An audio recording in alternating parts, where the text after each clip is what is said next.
Olá, estamos no século XXI. Praticamente tudo mudou com o passar do tempo. O modo como nos comunicamos, o modo como nos locomovemos e até mesmo o modo como comemos foi se alterando. Estamos em um mundo em constante transformação. Mas você já parou para pensar um pouquinho como essas mudanças aconteceram? E que papel essas coisas assumiram hoje? E mais, o que serão delas daqui para frente? É essa a nossa missão, mostrar toda essa relação histórica de diversos temas para melhor compreendê-los. Começa agora o Linha do Tempo.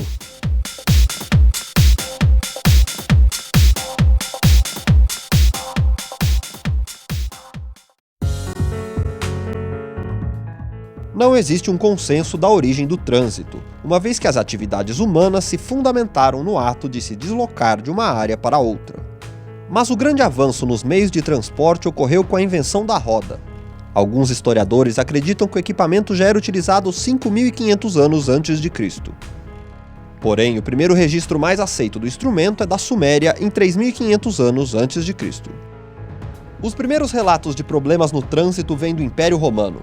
O constante deslocamento terrestre de tropas fez com que fossem instituídas regras de circulação. Porém, é a Revolução Industrial entre os séculos XVIII e XIX que traz o embrião dos dilemas atuais no trânsito. É nesse momento que se cria o motor a combustão interna e a fabricação dos automóveis.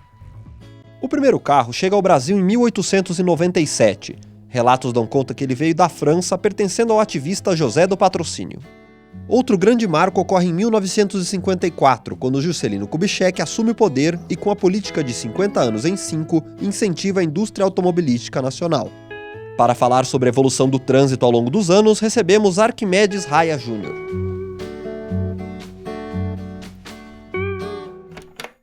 Estamos começando mais um Linha do Tempo. Gostaria de agradecer aqui ao professor Arquimedes Raia Júnior. Muito obrigado, professor. Eu que agradeço a oportunidade. Professor, vamos lá. A gente pode dizer que os meios de transporte, eles evoluíram assim como a humanidade, junto com a humanidade? Sim, os meios de transporte evoluem desde que existe o homem, né? Principalmente com a invenção da roda, que foi o fator que desencadeou uma série de outros desdobramentos. A gente vê essa evolução, professor, e houve um planejamento para essa evolução do meio de transporte e já falando um pouco de trânsito? Veja, há um planejamento sempre aquém daquilo que é necessário, principalmente considerando o Brasil, né? O Brasil não tem uma cultura de planejamento de forma geral e, portanto, e principalmente na área de transportes, isso não vem ocorrendo a contento ao longo das décadas. Nos outros países, professor, como funciona isso? Nos países considerados desenvolvidos, né, realmente há uma cultura voltada para planejamento e, mais do que nunca nos últimos anos, para a sustentabilidade. Isso faz com que o transporte coletivo venha ganhando espaço, força, né, em detrimento do transporte individual motorizado. Hoje no Brasil, qual que é o maior problema do trânsito, professor? Olha, o maior problema do trânsito é a falta de um projeto de transporte coletivo adequado, né, que venha a ser uma alternativa eficiente para concorrer com o automóvel. O automóvel trabalha sem uma concorrência na mesma altura, por isso ele ganha mais espaço a cada dia. O senhor fala bastante de transporte coletivo como solução. A gente vê muito motos hoje, que é totalmente contrário, é o polo oposto mesmo do transporte coletivo, é cada vez mais individualizado. A moto é considerada quase que um passo atrás nesse sentido, professor? Sim, completamente.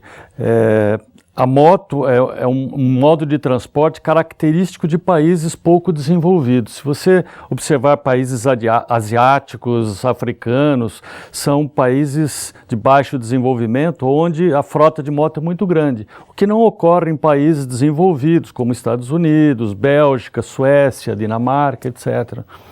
Falando um pouco agora sobre Bauru, essa realidade se encaixa aqui também, professor? Totalmente. Bauru hoje tem uma taxa de motorização que dá um carro para menos de 2 habitantes. É um índice elevadíssimo, né? Então, isso faz com que o trânsito de Bauru seja totalmente congestionado, conturbado, problemático. A A gente já pode começar a pensar em medidas como rodízio, como acontece nas capitais aqui em Bauru, professor? Olha, o rodízio é uma medida paliativa.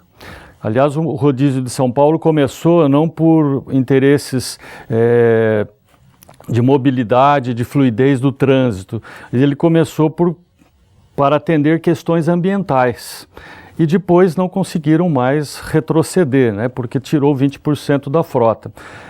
Eu não acredito que seja uma solução. A solução será ter um transporte coletivo de qualidade, né, que faça com que o motorista do automóvel, o condutor da moto, se sinta atraído e até um pouco coagido a utilizá-lo.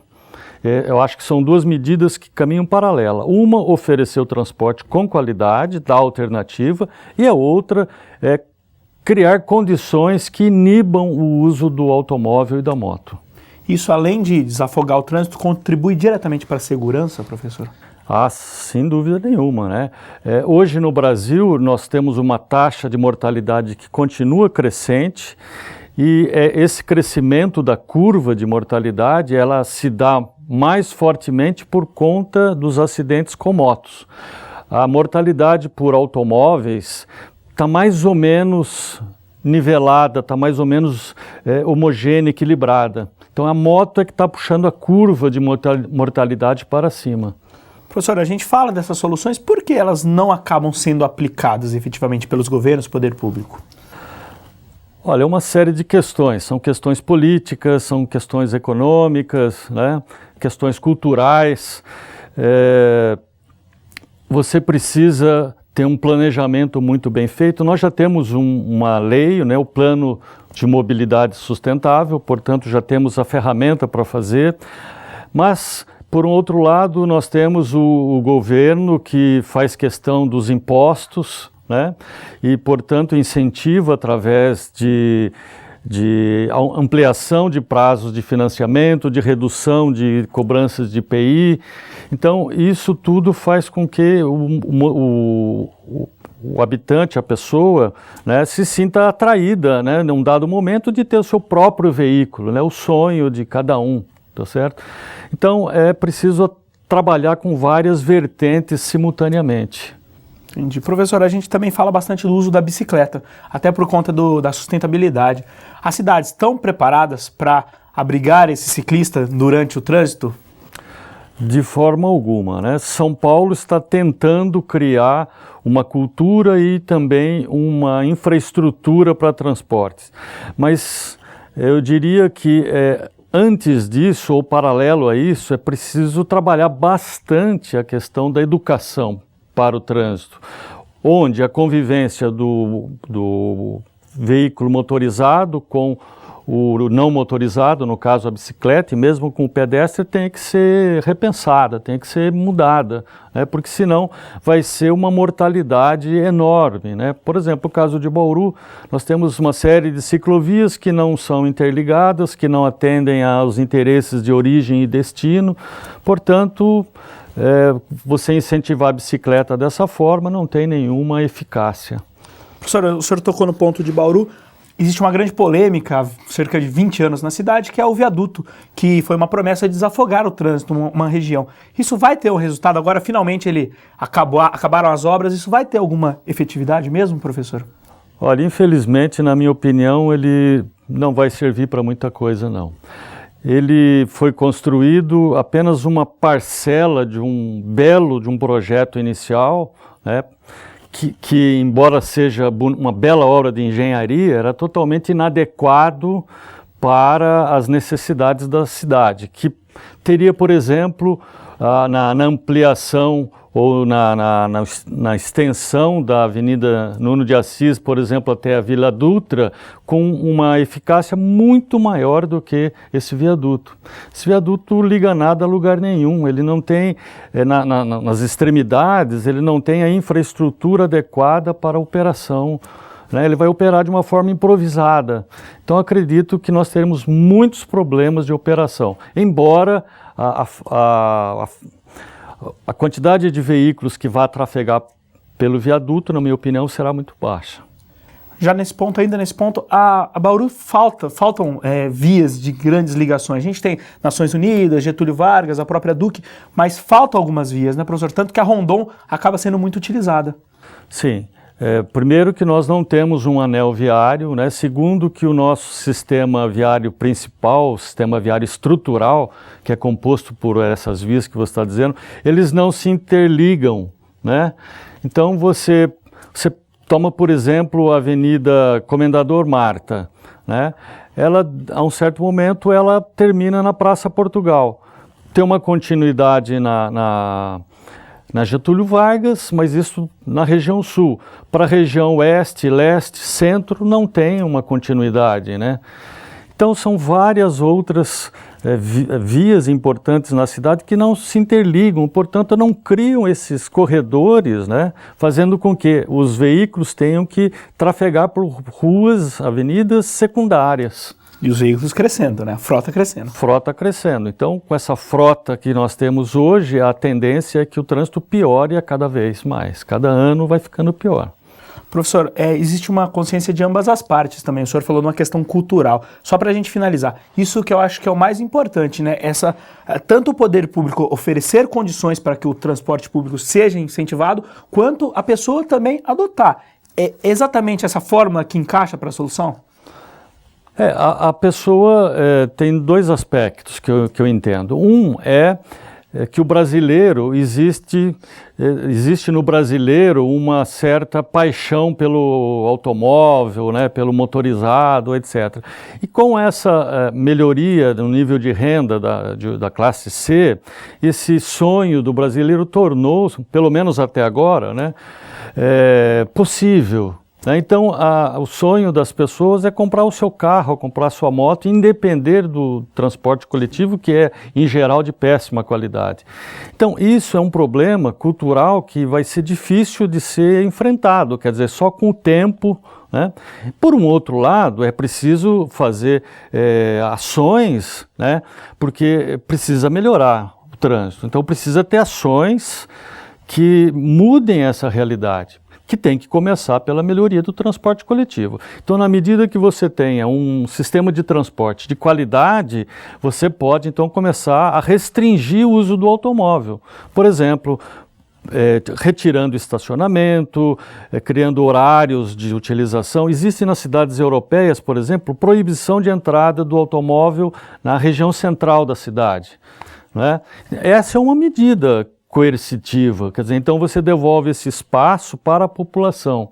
Existe a cobrança de pedágio urbano, né, que politicamente no Brasil vai ser difícil de ser viabilizado. Então, cobrança, né, de estacionamento, proibição, por exemplo, na Alemanha tem edifícios sendo construídos próximos a corredores de transportes que não podem mais ter garagem, né? Em contrapartida, no Brasil, tem em Goiânia, por exemplo, edifícios que estão sendo construídos onde a garagem é dentro do apartamento, né? Então ele pode pôr lá a sua Lamborghini, sua Ferrari do lado da sala de visitas, né, para você ficar observando, né? Então, o Brasil está na contramão do mundo, né, da história, do mundo desenvolvido, né? Então, nós precisamos realmente mudar essa mentalidade. Nos países mais desenvolvidos, andar de bicicleta não é demérito. No Brasil, andar de bicicleta é o cara que é maluco ou o cara que está quebrado, né? É uma mentalidade completamente ultrapassada. Professor, muito obrigado por sua participação. Pois não. O Linha do Tempo volta já já. Fique aí, é rapidinho.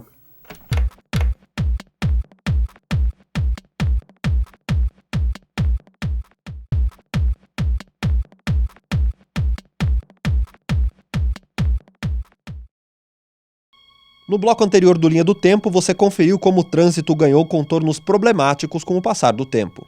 As estatísticas em Bauru confirmam isso.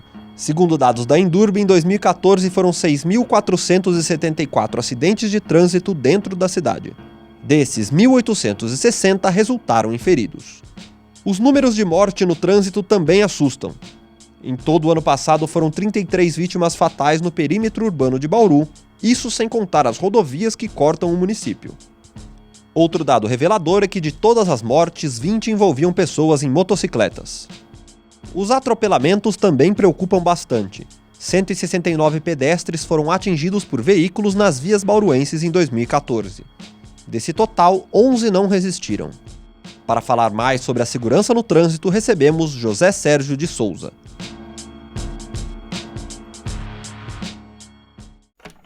Estamos de volta com Linha do Tempo, recebendo aqui o Tenente José Sérgio de Souza, que é o comandante do Pelotão de Trânsito da PM de Bauru. Tenente, muito obrigado por sua participação aqui conosco. Eu que agradeço e estamos à disposição. Tenente, qual que o senhor considera hoje que é o maior problema do trânsito?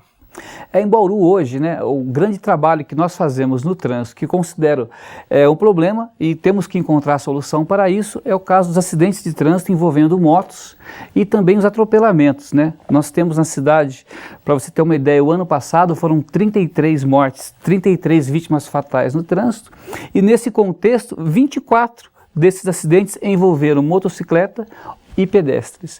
Então, é um problema que a gente está combatendo no dia a dia, Polícia Militar, Endurbe, Corpo de Bombeiros, e o objetivo nosso é reduzir esses índices de acidentes. Tenente, em relação às motocicletas, existe alguma característica do próprio veículo que causa esse maior problema no trânsito? A gente observa, primeiramente, que é um veículo de fácil aquisição, né? Hoje a pessoa, ao invés de ela andar de ônibus, ela fala, não, vou comprar uma moto, né? E vou diminuir assim o tempo de casa para o trabalho, de casa para a escola. Muitas vezes não tem a experiência necessária para conduzir esse veículo. Acaba se envolvendo em acidente, esses acidentes muitas vezes fatais. Tem aqueles que já se consideram perito na moto, né? Esse é ainda mais perigoso. Ele imprime uma velocidade maior nesse veículo, muitas vezes desrespeitando a sinalização de trânsito, desrespeitando leis básicas de trânsito. Para você ter uma ideia hoje, uma das autuações que a gente mais faz em Bauru é semáforo vermelho. Quer dizer, o cidadão lá transitando com a sua moto, ele invade um semáforo vermelho, num cruzamento de vias, o risco de acidentes nesse local é muito grande. Então a gente percebe que mais de 90% dos casos de acidente diretamente envolvido está lá. Excesso de velocidade, imprudência e imperícia por parte do motociclista. E o motociclista, o senhor sempre fala para mim, sempre que a gente conversa, o senhor sempre fala, o para-choque da moto é o motociclista, correto? Exatamente, a gente costuma conversar sobre isso, né? Mesmo ele se envolvendo em acidente, ele estando certo perante a legislação de trânsito, a vítima será ele, porque ele estará muito fácil, é só você fazer um passeio, um tour lá pelo pronto-socorro, né? Vários jovens, faixa etária produtiva, entre 18 e 30 anos, lá internado, com aquela gaiola no pé, né? O cara vai ficar no mínimo aí 6 meses improdutivo, né? Deixando de fazer ali o que ele tem que fazer no seu dia a dia em virtude do acidente. Então é a parte vulnerável. O Código de Trânsito ele protege, né, os mais vulneráveis. Para você ter uma ideia, o Código de Trânsito diz que o maior ele é responsável pelo menor, né? Então, logicamente, os automóveis são responsáveis pelas motocicletas, que por sua vez todos juntos responsáveis pelo pedestre. E aí, pedestres, motociclistas, que nós temos que trabalhar em cima disso para tentar reduzir esses índices de acidentes. Tenente, também, se eu não me engano, foram 11 atropelamentos, 11 mortes envolvendo pedestres, né, no ano passado. Qual que é o perfil dessa pessoa que é atropelada, Tenente? Exatamente, é um estudo que nós fizemos acima dos 60 anos, né, o pessoal da melhor idade, né, aquele pessoal que a parte motora é mais lenta, né, mas vale dizer também que outras faixas etárias sofrem do mesmo problema, que temos crianças, né, que acabam sendo atropeladas. Já tivemos 2 casos esse ano aqui em Bauru, atropelamento de crianças, então também. O que a Polícia Militar orienta nesses casos? Hoje, né, tem distrações no trânsito, né, tanto para o condutor quanto para o pedestre. É comum você observar assim, na via pública, a pessoa atravessando a via com os seus smartphones, com os seus celulares, né, teclando ou então falando no celular. Aquela recomendação da Polícia Militar para que a pessoa atravesse ali na faixa de pedestre, para que ela olhe para ambos os lados, tome cuidado com os carros, as motos que trafegam pelo corredor, a pessoa acaba se distraindo de tudo isso, né, e ali falando no seu celular ela vai atravessar a via. Outro fator também, alia-se a velocidade dos veículos de hoje, a impaciência no trânsito, né, com a distração do pedestre. Isso vem a ocorrer os acidentes. Tenente, no início de 2013 houve um enrijecimento da lei seca. Isso ajudou vocês? Isso tem dado efeitos? Não tenha dúvida, né?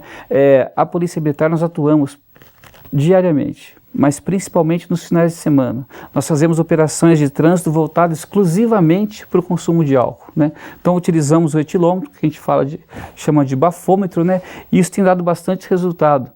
Vale lembrar que aquele condutor que é flagrado conduzindo sob influência de álcool, a autuação hoje é quase R$2.000, 1.915 para ser mais exato.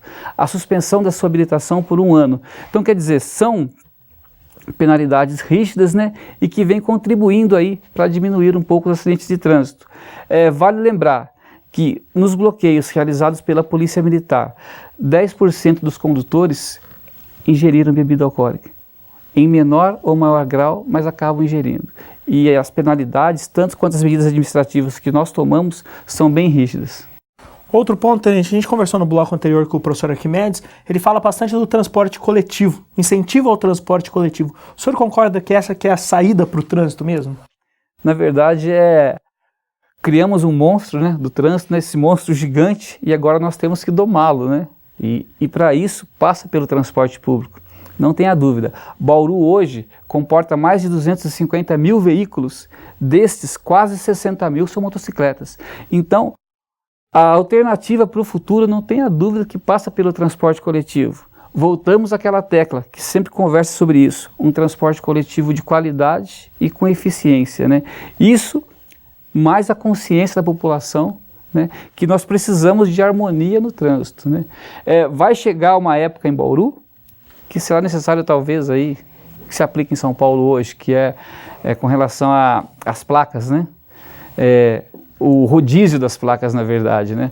É lógico que estamos longe disso, mas já cabe um pensamento, como disse o professor, do uso do transporte coletivo, né? Mas fora isso, também, eu acho que é a consciência de cada um.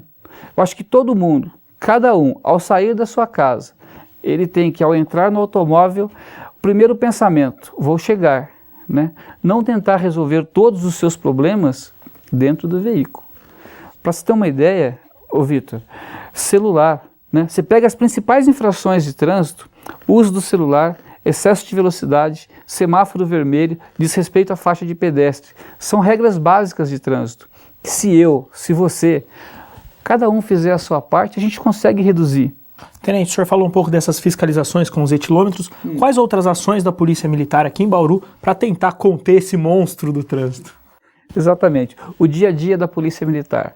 Temos cronogramas de fiscalização. Quando eu falo dia a dia, Vitor, realmente diariamente, 2 vezes por dia e à noite. Nós fazemos bloqueios de trânsito principalmente com motocicletas. Nós damos o nome de cavalo de aço, né? Nesse momento nós abordamos apenas motocicletas.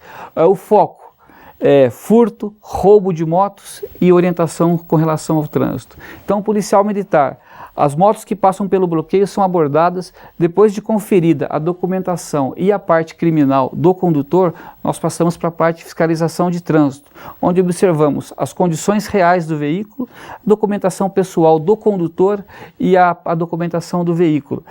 Vale dizer, tem muito motociclista andando em Bauru ainda sem habilitação.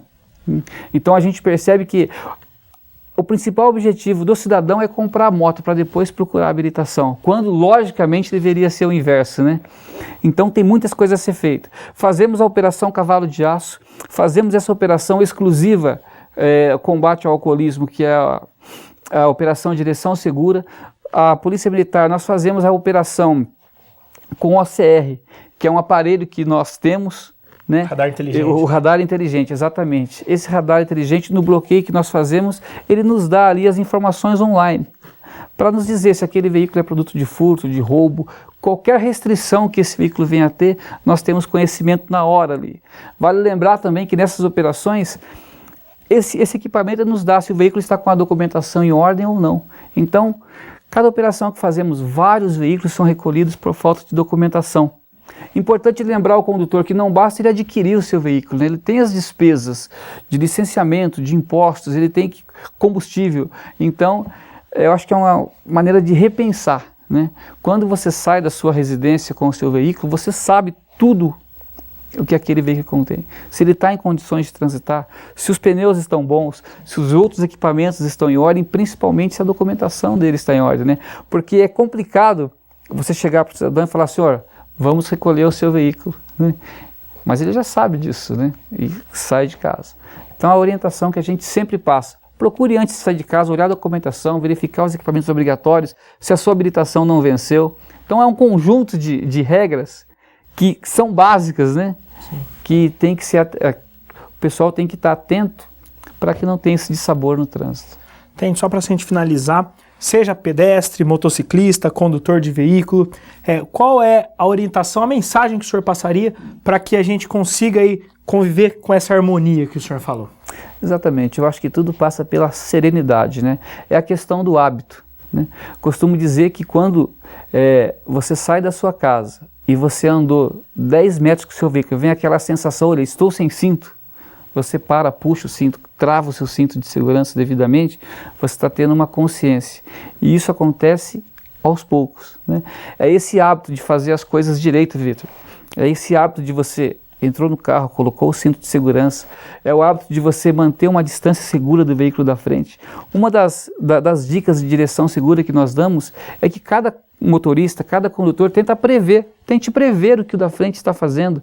Viu que o veículo da frente está com alguma dificuldade, ou pela imprudência do motorista, ou pelas próprias condições do veículo, que você mantenha uma distância para que, se necessário, você consiga fazer uma manobra de emergência. Então são pequenos hábitos, usar o cinto de segurança, respeitar a sinalização da via, o excesso de velocidade principalmente, são questões de cidadania, né? Eu acho que a gente tem que colocar na nossa consciência isso no dia a dia. Ok, Tenente, muito obrigado por sua participação. Eu que agradeço o espaço e estamos à disposição de vocês. O Linha do Tempo de hoje fica por aqui. Esperamos que tenham gostado e até a próxima edição.